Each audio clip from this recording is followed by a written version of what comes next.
system is trying to silence me. The system is trying to silence animal rights activists for speaking up about animal oppression and exploitation. I'm just standing here. I'm filming the animal abuse products. Jesus. I think this is just a lesson learned. Don't with me because I'll find out who the you are. Hey! Alors aujourd'hui, pas d'intro à la Desperate Housewife où je vous fais des réflexions psychologiques. Non, je voulais juste vous faire une petite vidéo sur un sujet qu'on a déjà abordé, mais via une autre créatrice, le véganisme. Installez-vous confortablement, car on va parler de Tash Peterson, la fameuse fille de That Vegan Teacher. De base, je ne comptais pas aborder ce sujet pour ne pas faire redite avec That Vegan Teacher, mais en fin de compte, je pense que je peux faire le tour de cette histoire sur un ton plus léger. Mais avant de commencer, plutôt que de vous demander de regarder les trigger warnings dans la description, je vais faire l'effort de vous les énoncer. Alors, on va avoir de la maltraitance animale, des bips, des règles, des pixels flous, des tchouches, des boules qui chamboulent, des tire-laits sans bébé, et on n'est toujours pas à l'abri que j'oublie de censurer un bras dans une vache comme la dernière fois. Oh là, attends quoi? Désolé pour le bras dans le... Mais Cléo? En résumé, si vous n'avez pas réussi à regarder les 2 dernières vidéos sur That Vegan Teacher, celle-ci risque de ne pas vous convenir. Natasha Peterson, c'est une femme de 31 ans, originaire de Perth en Australie. Elle débute sa chaîne YouTube en 2009, à l'âge de 15 ans, par une vidéo bras de fer avec une copine, puis elle postera surtout des vidéos de concerts et de surf. Hey everyone, I'm Tash and this is my dog Monty. We're here in Perth, Western Australia on the first day of winter. Déjà à cette époque, elle commence à parler de véganisme et de la marque vegan qu'elle a décidé de lancer. I'm a pretty passionate vegan. I do quite a bit of activism when I can. Please check out my t-shirt brand. Even if you're not vegan, it might hopefully inspire you to consider it or live more plant-based. Cependant, en 2019, sa chaîne a droit à un changement de contenu car on passe de vidéos plutôt calmes aux actions en public contre la souffrance animale.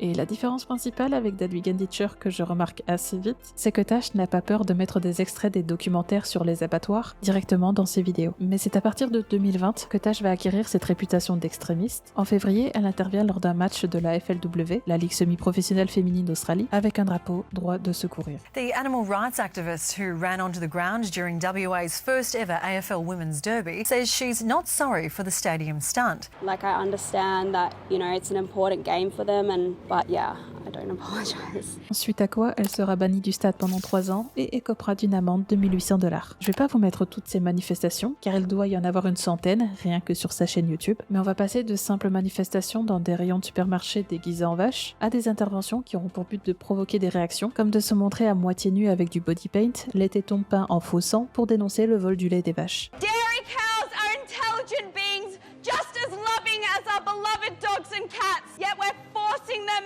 into factories to be shot in the head and raping them for their breast milk. Elle se postera aussi à plusieurs reprises devant des vitrines de viande en les aspergeant de peinture rouge, ou encore elle brandira une tête de cochon, qui apparemment est réelle donc je vais la censurer, le tout en diffusant des cris d'animaux. Watch Dominion on YouTube.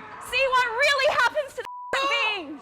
Mais l'un des extraits que j'ai le plus vu tourner sur Tash avant de faire cette vidéo, c'est cette fois où elle s'est rendue dans un KFC, a déversé de la peinture sur le sol et a attendu devant le comptoir pendant qu'un autre manifestant affichait des images de souffrance animale.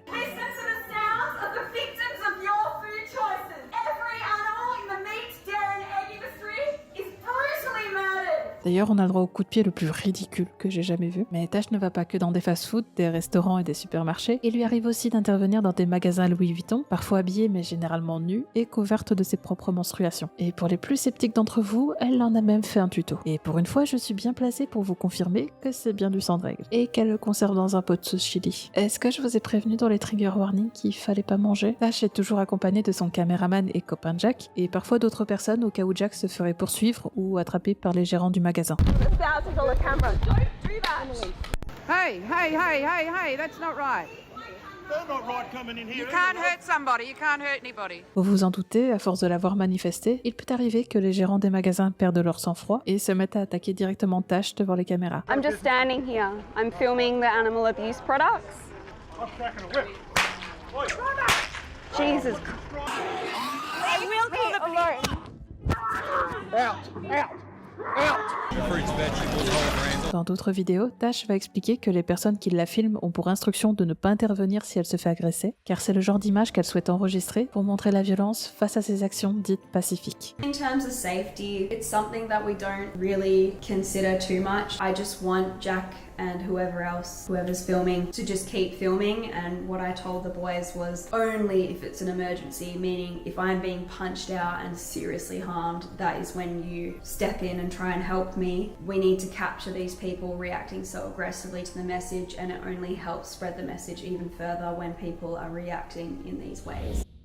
Maintenant, je vais revenir sur une manifestation qui a fait plus parler que les autres. En juin 2020, le patron du Fire Restaurant et personnalité culinaire anglaise John Montaigne décide de bannir de son restaurant tous les végans. Malheureusement, tous les végans sont désormais bannis du Fire pour des raisons de santé mentale. Merci de votre compréhension. Cette décision fait suite à une prise de tête avec un client quelques jours plus tôt. Mais bon, j'ai creusé. Et la mauvaise expérience en question, c'est que la cliente a payé $32 pour un plat de légumes et qu'elle s'en est plaint via Facebook. Sachant qu'elle avait contacté le chef en amont pour lui demander s'il avait des alternatives véganes et qu'il ne l'avait pas découragé de venir. Les réactions ne se sont pas fait attendre. Il a reçu des centaines d'avis négatifs sur la page Google de son restaurant. Mais ce que je vous ai pas dit, c'est que si Chef Montaigne est connu au Royaume-Uni, son restaurant, lui, se trouve à Perth, la ville de Tash. C'est donc une évidence pour elle d'organiser une action au Fire Restaurant. The sounds you hear now are pigs screaming for their lives inside carbon dioxide gas chambers. Animal abusers, losers, they're bodies. Animals want to live. Animals want to live. Yeah, touch me. Et elle y retournera une deuxième fois peu de temps après.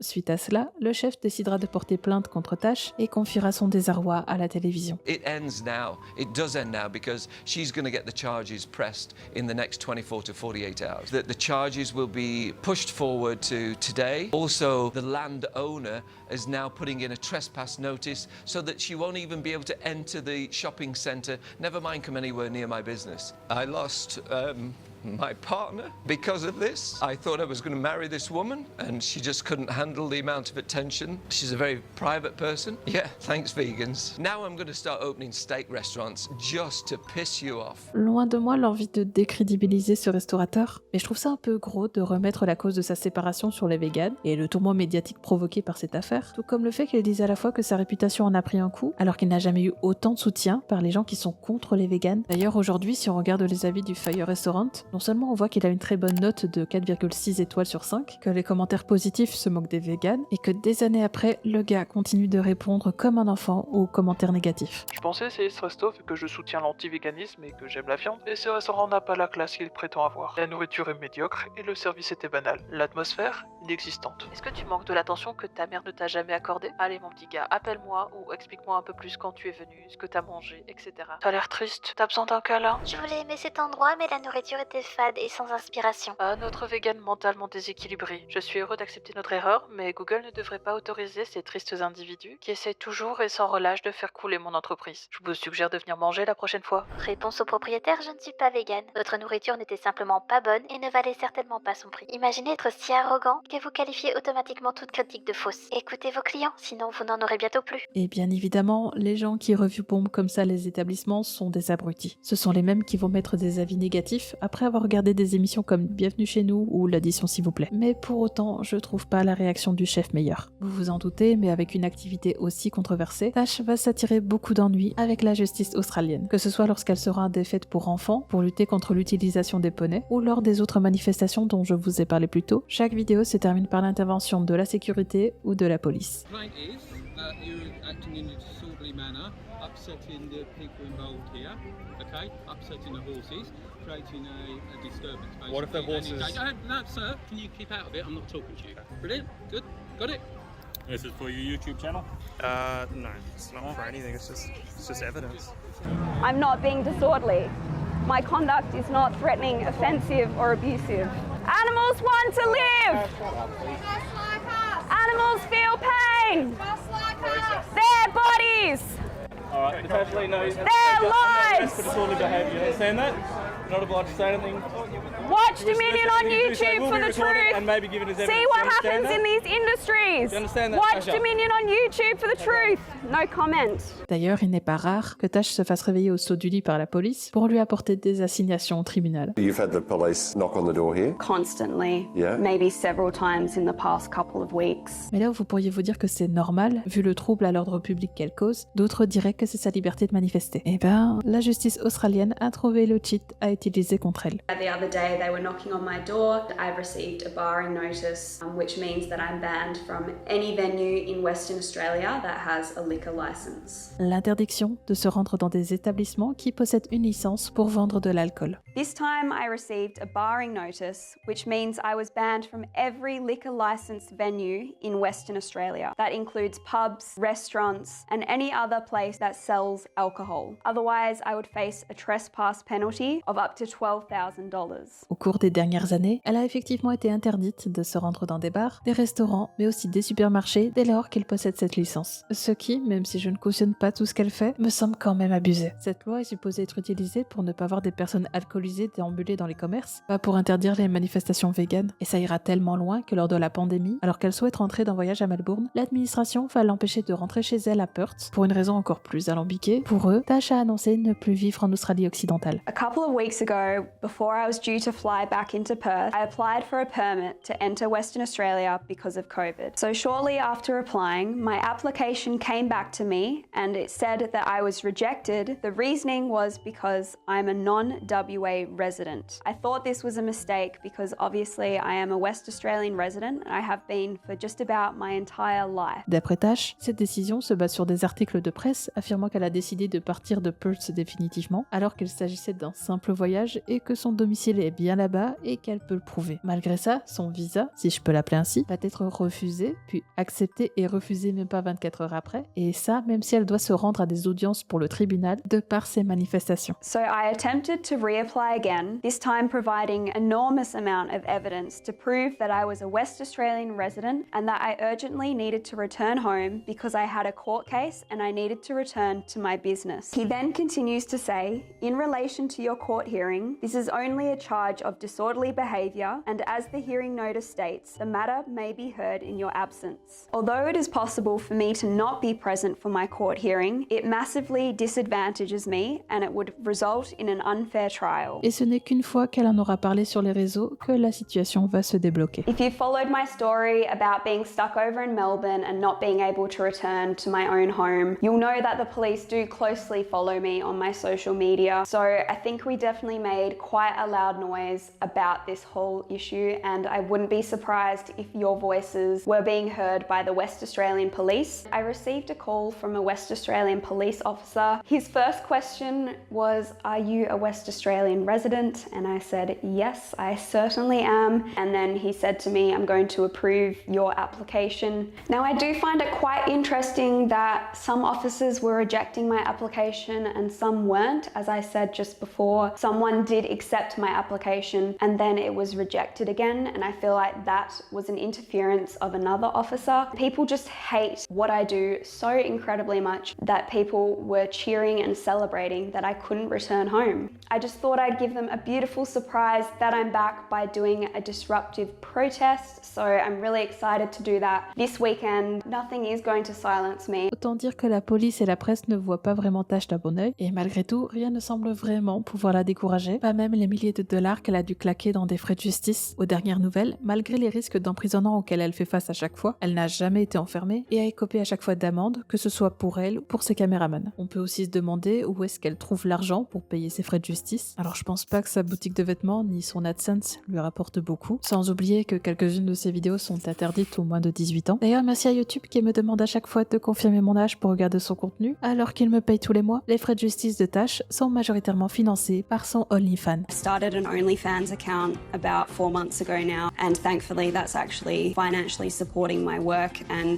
the fines and legal costs. Ce qui m'a un peu prise de court quand j'ai cliqué sur son agrégateur de liens et que j'ai fini dessus entre deux liens pour comprendre le véganisme. Elle avait bien essayé de demander de l'aide pour payer ses frais de justice en ouvrant un GoFundMe suite à une action devant une boucherie, mais si on écoute les montants récoltés par Tash sur son OnlyFans, ça semble semble être sa manière la plus rapide de récolter de l'argent. If you're sort of making, 40 grand a month from OnlyFans, that works out, about $500,000 a year.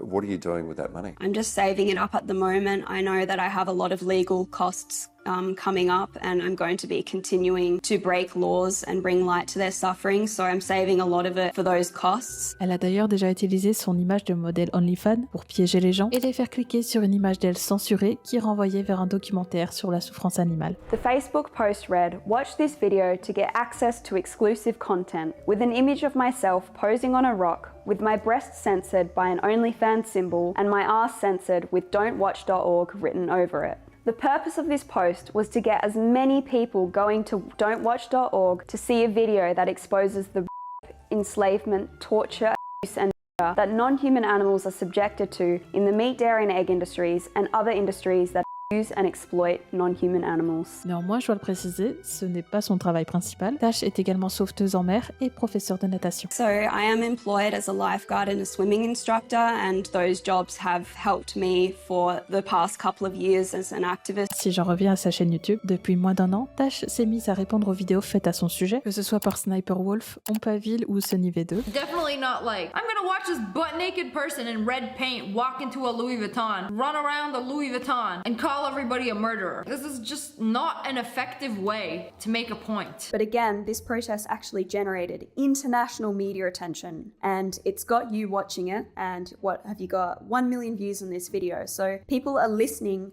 to the message that I'm conveying. So Elle semble de plus en plus investie dans son contenu, comme on peut le voir entre les simples plans caméra qu'elle faisait au début et le setup qu'elle a désormais. D'ailleurs, si son nom de base était Vegan Booty, elle l'a changé pour Tash Peterson, sachant que son nom est désormais connu. Et je ne peux m'empêcher de voir le logo Pimp My Ride avec sa nouvelle refonte graphique. Le point commun avec toutes les vidéos faites sur elle, c'est la comparaison avec une autre figure du milieu, Caddy ou That Vegan Teacher. Les deux se connaissent assez bien, elles ont déjà réalisé des vlogs ensemble en Italie. The Pope is vegan now. Pope is vegan now. The Pope no longer eats any chickens, pigs or cows. The Pope is vegan now. Voilà ce qu'il se passerait dans une grande majorité des cas lors des paralysies du sommeil. Cependant, la majorité des gens ont tendance à considérer Tash comme pire que Caddy. Là où la Vegan Teacher cherche à choquer avec ses propos, Tash est plus dans la démonstration. Elle sait pertinemment que pour attirer l'attention des médias, elle doit choquer et elle ne s'en cache pas. there's no doubt that people are actually going vegan because of this form of protest, and all forms of activism have been essential now for the animal rights movement and throughout history for other social injustices. D'ailleurs, si vous faites un tour sur sa chaîne, vous verrez que les vidéos tentent presque à vous présenter Tash comme la vegan folle qui se fait éteindre en débat, et c'est une façon de donner envie aux gens qui détestent son mouvement de cliquer pour au final avoir une simple vidéo où elle confronte des gens à la souffrance animale. Ça me fait penser qu'en décembre dernier, YouTube a annoncé serrer la vis face au contenu qui induirait le spectateur en erreur à cause du titre ou de la miniature. À voir si cela va s'appliquer aux vidéos de Tash, bien que personnellement, j'y crois pas vraiment. Avant de conclure, j'aimerais préciser mon opinion sur les actions de Tash, car on peut croire avec ma vidéo que je défends totalement ce qu'elle fait, du moins c'est mon impression. Je ne suis pas d'accord avec certaines manifestations. Oui, pour moi, les poneys n'ont rien à faire dans les fêtes pour enfants. D'ailleurs, en Belgique, ils sont interdits dans les foires depuis 2019 pour la partie francophone et depuis 2023 pour la Flandre, et c'est très bien comme ça. Par contre, je ne suis pas d'accord avec le fait qu'elle ne floute pas les enfants dans ses vidéos. How would you feel if a human was in this position? It's not about whether they're conditioned to be like Our this. kids are there, mate. So just because they've been conditioned to feel like this and be objectified in this position, look at them. They've been painted. They've got flowers on them. I don't want you videotape my kids. Elle clame que les manifestations ne sont pas violentes. At the end of the day, I'm just a non-violent protester. Of course, I'm causing disruption, and that's exactly how social change is created. Mais entrer dans des restaurants et des bars en diffusant des hurlements d'animaux et en traitant tout le monde de tueurs et de tueurs, c'est une forme de violence. Et elle a déjà fait des manifestations non violentes, comme sa participation à Londres que vous verrez un peu à l'image, donc elle sait ce que c'est. Je ne comprends pas non plus pourquoi elle a demandé de l'aide financière à ses abonnés en avril 2022 pour payer ses frais de justice, alors que l'année précédente, elle révélait l'argent qu'elle gagnait sur OnlyFans. At the moment, it's over $6,000 that I'm owing to in legal costs and fines. Fortunately, I was able to raise just over $2,500, which has already covered my legal fees for the dairy protest. I do have a GoFundMe and it's raised about $600, but if you can, it would be so appreciated. For the longevity of my activism, I can't keep going out there and being charged disorderly or even trespass. Cependant, rien de cela ne justifie le fait de recevoir des menaces de mort, comme c'est son cas. I've received multiple death threats over the past year or so, where people have leaked my home address online and threatened to come and rape and murder me, so I have feared for my own life on multiple occasions. Pretty much been called every name under the sun. I've been told to myself. I've actually had direct threats from people saying that they were going to come to my house to me. People have come and thrown animal bodies and secretions in my driveway before. Une dernière chose que je voudrais vous partager, c'est un TikTok qui a été fait cette année sur son compte où elle propose aux passants de tester de la nourriture dans le but de mettre un terme aux tests sur les beagles, une race de chiens utilisée pour les tests en laboratoire. Dans cette vidéo, elle fait tester de la nourriture aux gens qui acceptent, alors qu'il s'agit en réalité de la nourriture végane. We are a company called Happy Beagle and we're trying to put an end to animal testing. We're actually rescuing beagles who are subjected to horrific practices of testing for beauty and cosmetic products. We're putting them onto a humane farm and we're humanely harvesting our beagles as a new meat product. Wait, hold up, I just ate beagle? Beagle, yes. You can be rest assured that these beagles weren't pets. They were actually bred into existence to be exploited. And just so you know, that was actually vegan meat. That's not beagle? It's not beagle. If you are uncomfortable about the idea of eating a dog, then why not for other animals? Et quand je vois ce genre de choses, même si je comprends totalement le combat, vu que je possède moi-même un beagle pour ceux qui me suivent sur mes réseaux, je trouve ça très nul comme façon de faire. À la place, j'aimerais vous présenter une association à but non lucratif appelée Beagle of Burgundy, qui est située en Bourgogne et qui se consacre à récupérer les beagles utilisés dans les laboratoires à travers le monde. 3 futures bobettes qui sortent du même laboratoire que les garçons. Et là, nous allons accueillir Theta. Theta. Jolie Theta. Bien, oui Theta, c'est très bien, petite Theta. Il les sauve de l'euthanasie, les soigne, les acclimate et les aide à trouver une nouvelle famille. La femme qui gère l'association est adorable, elle garde ceux qui sont malades pour qu'ils aident les nouveaux arrivants à découvrir le monde pour la première fois. Je vous laisse les liens de leur association et le réseau en commentaire épinglé si vous voulez aller voir ce qu'ils font ou l'évolution de ces chiens, les adopter ou les soutenir dans ce combat. C'est déjà ce que fait notre chienne et évidemment, je vais reverser une partie de cette vidéo pour montrer l'exemple. Si vous êtes arrivé jusqu'ici, je vous en remercie. N'hésitez pas à me faire vos retours dans l'espace commentaire. C'était Cléor, peut-être à une prochaine fois.